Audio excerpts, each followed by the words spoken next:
Anglo-Norman was the language that was brought originally with William the Conqueror in 1066, and which was the language used in medieval Britain until the end of the Middle Ages, until the 15th century.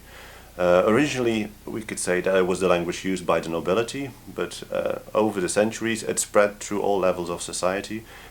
Even though it's a language of William the Conqueror, we don't have anything from his time, so it's 1066. The earliest Anglo-Norman we find is in the beginning of the 12th century.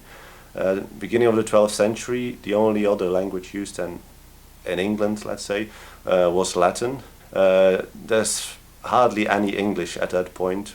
When English comes into force, which is more in the 13th century, we notice that that language has changed very much from the Old English, the Anglo-Saxon we used to know, and that is to a great extent due to the influence of Anglo-Norman, which had been around for quite a while.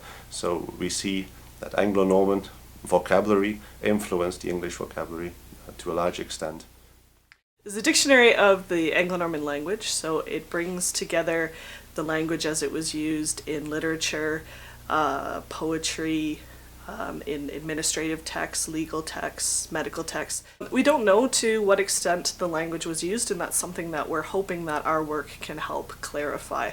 So much of the language seems to have been incorporated into Middle English, so much of the documentation in just administrative documentation is in the language. We suspect that it was actually used much more widely than previously anticipated. You'll find port books and guild books and just personal letters between husband and wife will have all been written in Anglo-Norman. The grant will help us, first of all, continue on with our program of revision. It's not just a revision, it's essentially a rewrite of the first version of the dictionary. We're going to revise the entire dictionary and make it a historical dictionary.